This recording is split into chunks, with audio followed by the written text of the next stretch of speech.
자, 이제 오늘 특세금철의 12번째, 총 14번의 설교 중에 12번째 새벽에서는 이제 마지막 설교입니다. 늦은 자, 시체를 가져다가 라는 제목으로 하나님 말씀을 전하기 원합니다. 사람이 큰 어려움을 닥치면요, 누가 진짜 자기의 친구인지를 알 수 있습니다. 그렇죠? 자기가 잘 될 때는 정말 다 좋죠. 그렇지만 그 집안이나 우환이 닥치고 정말 어려움이 닥치고 모든 힘든 일들이 닥치면 누가 진짜 친구인지를 다 그때 보면 알 수가 있습니다. 교회도 마찬가지죠. 고난이 닥치고 어려움이 올 때 정말 누가 교회를 진심으로 사랑하는 사람인가를 알 수 있습니다. 오늘 예수님이 이제 돌아가셨습니다. 정말 허망하게 돌아가셨어요. 누구도 그렇게 될 거라고는 아마 생각 못했을 겁니다. 예수님이 그냥 죽어버린 거예요. 이제 끝난 겁니다. 더 이상 이제 예수님을 따르는 그 무리들에게는 소망이 없어져 버렸어요. 자, 이렇게 되니까 이제 떠나는 제자들이 있습니다. 알다시피 겟세마네 동산에서 기도하실 때부터 느낌이 좋지 않았습니다. 잠자는 제자들이 있죠. 그러면서 십자가의 죽음을 전혀 이해하지 못했던 제자들이 예수님이 돌아가시니까 떠나는 것은 어쩌면은 너무나도 당연한 일일 것입니다. 군병들에게 예수 그리스도께서 잡히시는 그 순간부터 이제 이탈이 가속됩니다. 그러니까 갑자기 다 빠져나가는 거예요. 그 많던 제자들, 가는 곳마다 환호하던 모든 이들. 그래서 다 떠난 가운데서 혹시나 하는 마음에 그래도 수제자가 그래도 대제상의 뜰까진 갔지만, 제가 예전에 한번 설교한 것처럼 그 인간적인 그런 용기로 갈 수 있는 곳은 그 대제상의 뜰까지입니다. 더 이상은 갈 수가 없어요. 결국에는 어린 제자였던 요한 하나를 제외하고는 십자가 상에서는 모든 제자가 다 사라지고 오히려 여인들만 조금 남아서 예수님의 마지막 죽음을 지켜보았습니다. 얼마나 슬펐을까요? 여러분, 얼마나 그 6시간이 얼마나 슬펐을까요? 아마 마리아는 기절했다가 일어났다가 기절했다가 일어났다가를 반복했을 겁니다.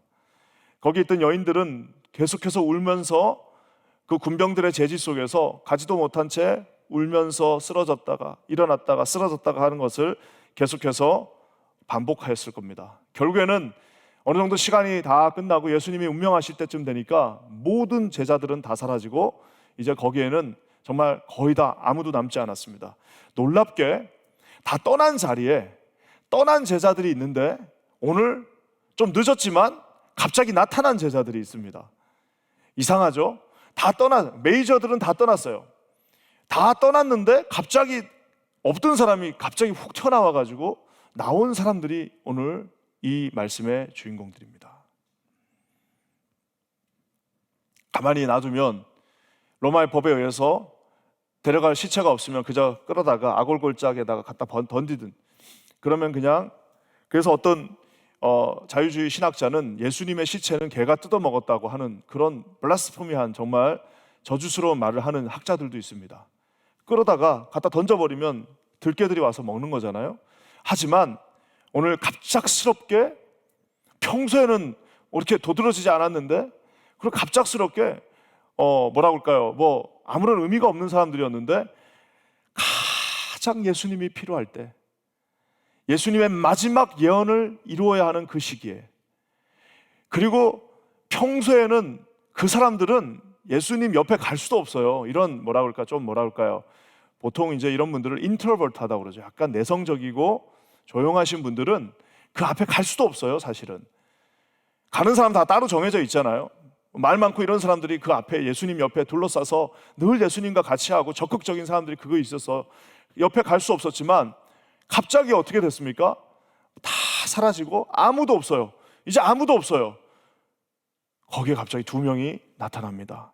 존재감 제로였던, 어쩌면 성경에서 이 2분은 굉장히 네거티브하게 항상 나왔던 분들인데 이 2분이 오늘 등장하면서 제목을 저는 늦은 자, 늦었지만 가장 빠른 자, 늦었지만 먼저 됐지만 나중된 사람이 있는 반면에 나중됐지만 가장 먼저 된 하나님께서 기뻐하시는 2 사람, 여러분 오늘 한번 살펴봤으면 좋겠습니다. 첫 번째는 우리 아리마대 사람 요셉이었습니다. 38절 말씀 한번 볼까요? 다 같이 읽겠습니다. 시작.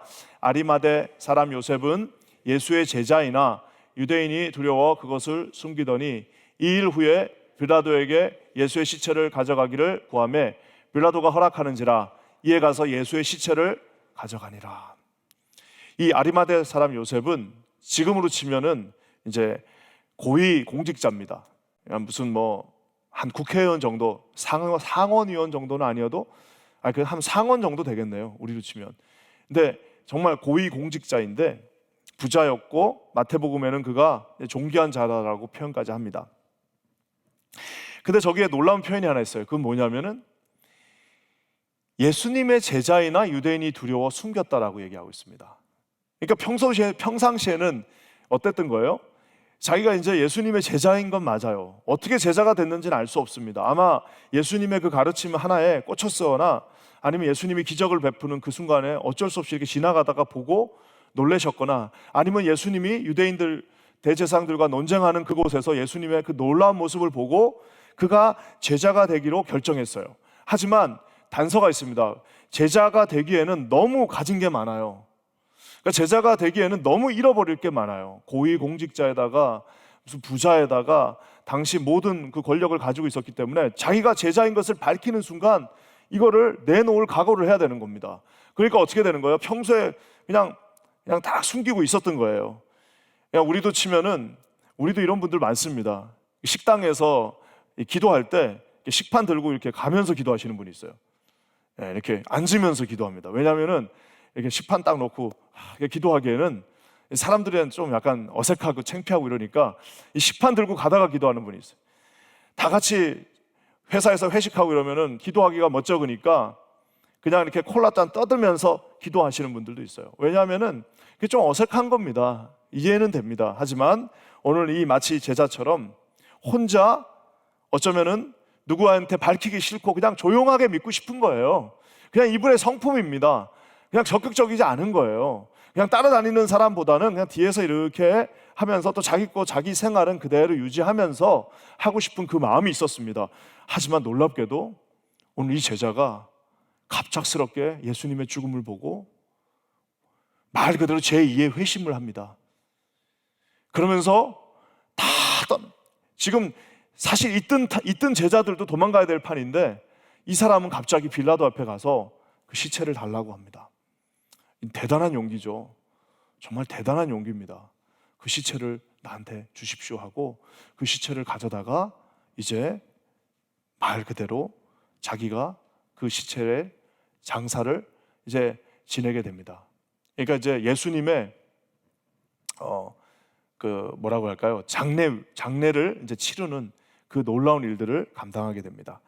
여기 보면은 참 또 이 성경에 재밌는 단어 하나가 나옵니다. 저기에 세 번째 줄에 빌라도에게 예수의 시체를 가져다가 그리고 예수의 시체를 가져갔다라고 얘기하고 있습니다. 영어에는 그냥 took away, take away라고 돼 있는데 와 갑자기 또 생각나는 거 있으시죠? 며칠 전에 take away, 가져갔다. 이게 요한은 마치 멋있는 예술가가 그 하나의 어떤 작품을 직공할 때 전체를 다 보면서 요즘 이제 우리 한국 영화나 드라마도 그렇죠. 이 클리셰가 장난이 아닙니다. 모든 복선이 다 깔려 있어요. 그래서 나중에 볼 때는 모르는데 다 보고 나서 한 번 더 보면 모든 게 다 연결되어 있습니다. 제가 얼마 전에 설교했던 그 내용처럼 보라 하나님의 어떤 어린 양이에요? 세상 죄를 took away, take away 하고 있는 세상의 모든 죄를 가져가고 있는 어린 양을 보라라고 요한복음 1장 29절에 요한이 말했습니다. 세례 요한의 말을 이제 요한 사도가 말한 겁니다. 보라, 세상 죄를 가져가고 있는 어린 양을 보라라고 얘기했습니다. 두 번째, 또 어디서 나왔어요? 유대인들이 아무것도 모르게 가져가시오, 가져가시오, 십자가에서 가져가시오, take away, take away, 십자가에 죽이시오, 죽이시오라는 의미였지만 요한의 입에는 그게 뭐예요? 우리 죄를 짊어지소서, 짊어지소서라고 하는 적군의 입을 통하여 본인이 하고 싶은 말을 하고 있는 요한의 모습을 봅니다. 물론 그 일은 사실입니다. 하나님의 뜻 안에서 다 이루어진 일들인데 요한이 그것을 정확하게 캐치해가지고 같은 단어들을 배합해가지고 나왔는데 세상의 마지막에 빌라도에 가서 예수의 시체를 가져가겠다. I took away. 내가 그의 바디, 죽음의 시체를 내가 가져가겠다라고 이야기할 때에는 똑같은 아이로라고 하는 단어를 사용하고 있습니다. 결국에는 나중에 시간이 지나고 나서 보니까 예수님의 죽음을 예언했습니다. 보라, 세상 죄를 지고 가는 어린 양이도다. 예수님의 죽음을 예언했던 그 장면에서도 예수님을 죽여라 죽여라 하는 예수님의 죽음을 요구하는 그 장면에서도 결국에는 마지막 예수님의 죽음의 그 시체를 마지막 모시는 그 장면에서도 전 생애에 걸쳐 예수 그리스도의 전 생애에 걸쳐서 요하는 한 단어를 가지고 쭉 깨고 있는 모습을 우리가 보게 됩니다. 사랑하는 성도 여러분, 어쩌면 우리는 이것이 우리에게 큰 위안이 될 수 있습니다. 그것은 뭐냐면은 우리의 삶은 하나님의 말씀을 응하게 하려고 하는 삶입니다. 우리의 삶은 하나님께서 주관하는 자가 되어서 처음부터 끝까지 모든 것들을 주님이 주관하고 계십니다. 우리의 삶은 그냥 그때 우리가 원하는 대로 그냥 우연히 이루어지는 것이 아니라 처음부터 끝까지 내가 태어나는 그 순간부터 내가 천국에 가는 그날까지 그리스도의 보혈의 능력 안에서 모든 삶이 이루어지고 있다는 사실입니다. 사랑하는 성도 여러분, 저는 우리가 그것을 믿어야만 우리 마음에 평안이 있고, 그것을 믿을 때 우리가 주님 앞에 우리의 짐을 내려놓을 수가 있고, 그것을 정말 믿을 때 우리가 설사 고난이 온다 하더라도 하나님의 놀라운 결국에는 승리하게 하실 그 뜻이 있을 거야 라고 하면서, 우리는 인간이기 때문에 큰 그림을 볼 수는 없으나 큰 그림을 보시고 큰 그림을 온전히 컨트롤하시며 만유의 주가 되셔서 우리의 삶을 인도하시는 주님 앞에 우리를 맡길 수 있다는 사실입니다. 사랑하는 성도 여러분, 저는 여기 계신 모든 분들이 하나님 앞에 우리의 삶을 맡기실 수 있는 분들 되시기를 주의 이름으로 간절히 축원합니다. 우리가 어떻게 하면 편안하게 잠잘 수 있어요? 아무리 어려운 일이 있어도 또 집에 가면 푹 자잖아요. 여러분, 시편 127편이죠. 하나님이 편안하게 잠을 주시는 어떻게 잠을 잘 수 있는 겁니까? 결국에는 우리가 하나님을 신뢰할 때만 우리가 하나님 앞에 나아갈 수 있습니다. 또 우리 하나님께서 잠을 잘 때 가만히 계신 게 아니라 그분은 또 우리를 위하여 일하시고 계신다라고 얘기하고 있습니다. 이 아이로 동사 하나가 우리에게 이런 축복을 줍니다. 저는 이 말씀을 이렇게 곰곰이 묵상하면서 예수님의 전 생애가 3년의 공생애가 다 이 한 단어로 이루어진 것처럼 저와 여러분의 인생도 한 단어로 이루어집니다. 그것은 뭐냐? 하나님이 우리를 인도하신다는 겁니다. 처음부터 끝까지 하나님이 우리를 인도하시는데 그냥 인도하는 게 아니라 마치 사랑하는 아버지가 어린 자녀의 손을 잡고 그 여행길을 떠나는 것처럼, 비가 오면 나 혼자 걷는 것 같았는데 나중에 봤더니 아버지가 우산을 씌워주고 계셨던 거예요. 내가 넘어져갖고 쓰러져가지고 아유 나 아무도 없다라고 했지만 가만히 봤더니 나중에 인생 끝날 때쯤 가서 보니까 혼자 간 게 아니라 아버지가 뒤에서 받치고 계셨던 겁니다. 내 못 일어난다고 생각해서 어떻게 갖고 상처가 입었지만 다시 일어나가지고 앉아보니까 그때는 몰랐는데 이 아이로의 하나님이 나중에 다 지나고 나서 보니까 그때 또 하나님이 일으켜 세워주신 거고, 결국에는 마지막 순간 숨이 멎는 그날까지 이 주님의 오른손, 의로운 오른손이 우리를 감싸고 있었다는 사실입니다. 그래서 이사야 선지자가 두려워 말라라고 말씀하고 있습니다. 내가 너와 함께 한다라고 말씀하십니다. 놀라지도 말라, 내가 너의 의로운 오른손이 된다라고 말씀하고 계십니다. 사랑하는 성도 여러분, 오늘 이 귀한 하나님을 신뢰하시고 믿으시는 저와 여러분 되시기를 주의 이름으로 간절히 축원합니다. 우리 퀸자님 교회가 새벽 예배 드리고 또 우리 방송으로도 몸이 불편하신 분들 함께 하시고, 이 과정 속에서 이 특세 기간 동안에 우리가 정말 한 길을 가고 있음을 느끼게 되는 겁니다. 그래서 우리 교회가 앞으로도 정말 이렇게 하나님 처음부터 끝까지 모든 것을 인도하시는 그 하나님 앞에 함께 올라탄 겁니다. 함께 한 기차를 탄 겁니다. 그래서 그곳에서 우리가 승리하시는, 그래서 여러분의 삶을 나중에 유추할 때 어떤 분은 우리 교회에서 막 60년 동안 계셨던 분도 계실 거고, 어떤 분은 막 전 인생을 여기 더 끝까지 다 있는 분들도 있을 겁니다. 어떤 분은 한 5년, 어떤 분은 3년, 어떤 분들은 한 10년, 어떤 분은 15년 여기 있다가 또 딴 주로 갈 수도 있고, 여러 가지 삶 속에서 이곳을 거쳐가신 모든 분들은 처음부터 끝까지 우리 삶을 인도하시는 그 하나님 앞에 우리가 함께 그 놀라운 역사를 이루었다라고 고백하실 수 있는 저와 여러분 모두가 되시기를 주의 이름으로 간절히 축원합니다. 자, 이제 아리마대 요셉이 갑자기 이렇게 나타났어요. 혼자 장사 지내려면 얼마나 힘듭니까? 예수님 드는 것도 힘들고 얼마나 어려워요. 하지만 하나님은 또 한 명을 붙여주십니다. 우리가 잘 아는 사람입니다. 39절에서 40절 말씀 한번 다 같이 읽어볼게요. 시작. 일찍이 예수께 밤에 찾아왔던 니고데모도 몰약과 침향 섞은 것을 100리트라쯤 가지고 온지라. 이에 예수의 시체를 가져다가 유대인의 장례 법대로 그 향품과 함께 세마포로 쌌더라. 이 역시도 사내들인 공의의 회원이고 아마 자기 큰 동산도 있고 이러니까 아마 부자였겠죠. 100리트라의 향품을 가져오셨어요. 이 100리트라면 37kg입니다. 그러니까 얼마나 무거워요. 그냥 날씬하신 분 몸무게 반입니다. 37kg짜리 향품과 몰약. 그 당시의 기록을 보니까 이것은 왕을 제사 지낼 때, 어떤 한 나라의 왕이 죽으면 그 왕을 제사 지낼 때 쓰일 만큼의 엄청나게 많은 양의 향품입니다. 그러니까 내가 보니까 이 니고데모가 총 3번 요한복음에 등장합니다. 우리가 아는 것처럼 처음에 밤에 예수님을 찾아왔어요. 어떻게 하면 내가 천국 갈 수 있습니까? 하면서 찾아왔을 때 너는 유대의 선생이면서 그것도 알지 못하느냐 하면서 거듭나지 않으면 못 간다라고 말씀하니까 이게 뭔 말이지 하고 밤에 찾아왔어요. 아까 아리마대 사람 요셉하고 똑같습니다. 밤에 찾아왔어요. 나서기가 싫은 거예요. 자기가 가지고 있는 게 너무 많아요. 밤에 찾아와서 예수님을 만났던 그가 이제는 아주 그냥 다짐을 하고 자기 집안에 있던 그 재산, 그 침량과 몰약, 아마 모르겠어요. 그 집안 대대로 앞으로 제사 지낼 때마다, 장례 치를 때마다 놔뒀던 거, 우리로 치면 가족 묘에다가 다 이미 인베스트 해놓은 거를 싸그리 다 들고 와가지고 지금 자기가 사랑하는 예수님의 그 장례에 사용하려고 합니다. 이 말씀을 읽으니까 생각나는 한 여인이 있습니다. 요한복음 12장에 등장하는 향유 옥합을 깨트린 나드랑 한근, 향유 옥합을 깨트린 마리아가 있습니다. 참 아름답죠?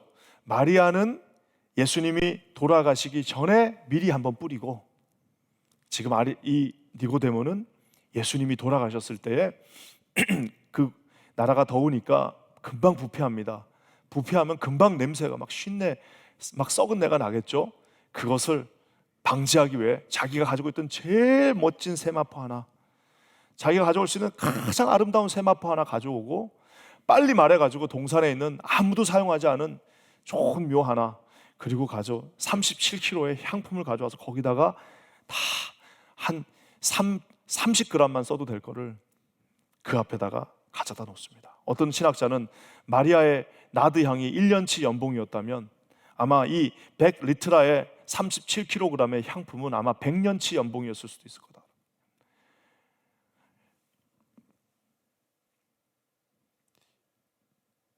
저는 그런 생각도 들어요. 그러니까 예수님 앞에 이 마리아와 이 니고데모는 그들의 인생에서 가장 감사한 것과 가장 후회되는 것이 있을 겁니다.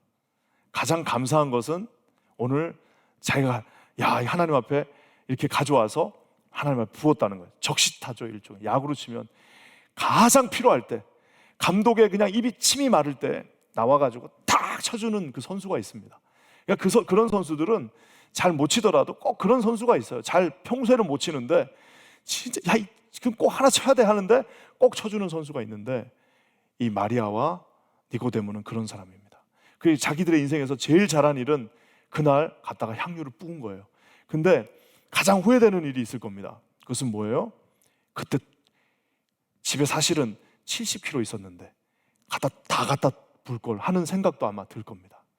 여러분, 오늘 이 두 사람, 놀랍게도 아리마대 요셉과 니고데모가 둘 다 약간 내성적인 사람, 너무 잃을 게 많아가지고 용기가 없던 사람, 어쩌면 예수님의 죽음 앞에서 무기력했던 한 사람이었지만 갑자기 전면으로 등장하면서 가장 중요한 순간에, 여러분 이렇게 해서 만약 예수님이 돌아가셨는데 새에 뜯기고 개가 와가지고 물어보고 이래버리면 얼마나 그게 정말 저주스럽습니까? 하지만 마지막 왕의 모습으로 우리 하나님은 예수님을 장사 지내게 하십니다.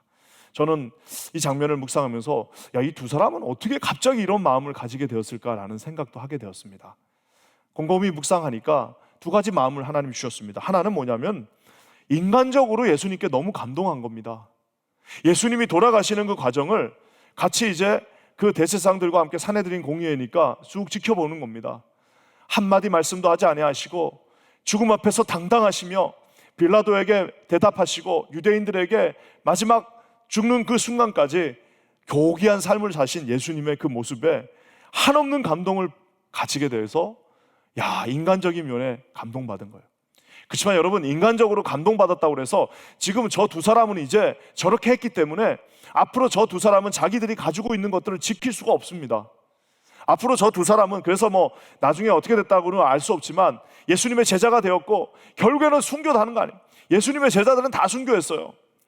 정말 이 사도 요한을 제외한 대부분의 예수님의 초기 제자들은 순교의 제물이 되고 피의 제물이 되었는데 저 두 사람도 결국에는 산헤드린 공의의 모든 것들, 어떻게 그것을 이제 양립할 수 있겠습니까? 소문이 다 났을 텐데 결국에는 저들의 삶도 결국에는 예수 그리스도를 쫓아가는 삶이 됐는데 인간적으로 감동받았다고 해서 그렇게 할 수 없습니다. 자, 그렇다면 두 번째 이유는 뭐냐? 결국에는 신앙적 확신입니다. 저는 이거 확신합니다. 왜 그러느냐? 여러분, 이 사람들은 산헤드린 공의의 사람들입니다. 가장 지식이 많던 사람들입니다. 율법을 창세기부터 모세오경을 다 달달달달달 외우고 있는 사람들입니다. 이사야의 말씀 다 외우고 있습니다. 시편의 말씀 다 외우고 있습니다. 다 외웠던 그 말씀, 자신들이 오실 메시아라고 하면서 기다리고 있던 그 말씀이 하나도 빠짐없이, 심지어 나귀를 타고 온다는 그 말씀까지, 베들레헴에서 태어나신, 결국에는 갈릴리에서 사역하시다가 결국에는 아바 아버지 어찌하여 나를 버리시나이까, 엘리 엘리 라마 사막다니를 하면서 시편 22편의 말씀이 그대로 생각나면서 아니 이거 어떻게 된 거지? 예수님의 모든 예언들, 뼈가 부러지지 아니할 것이며 창에 찔릴 것이며 하는 그 모든 예언들을 자기가 알고 있던, 그냥 자기가 읽어서 외웠던 말씀이 지금 살아계신 예수님이 죽으시는 과정을 보면서 다시 살아나면서 그들은 확신하게 되었을 겁니다. 저 사람이 메시아구나. 여러분, 저분이 메시아가 아닌데 어떻게 인간적으로 좋다고 자기가 갖고 있는 걸 다 포기하면서 저런 용감한 행동을 할 수 있겠습니까? 저분은 메시아이구나라는 것을 어렴풋이 느꼈을 것입니다. 특별히 이사야 53장 5절과 6절이 이렇게 말합니다. 한번 다 같이 읽어볼까요? 시작. 그가 찔림은 우리의 허물 때문이요 그가 상함은 우리의 죄악 때문이라. 그가 징계를 받음으로 우리는 평화를 누리고 그가 채찍에 맞음으로 우리는 나음을 받았도다. 우리는 다 양 같아서 그릇 행하여 각기 제 길로 갔거늘 여호와께서는 우리 모두의 죄악을 그에게 담당시키셨도다. 여호와께서 우리 모두의 죄악을 그에게 이사야의 저 말씀, 하나님께서 주신 그 율법의 말씀들이 하나도 빠짐없이 응하여지는 모습을 보고 저분들 아마 결정했을 겁니다.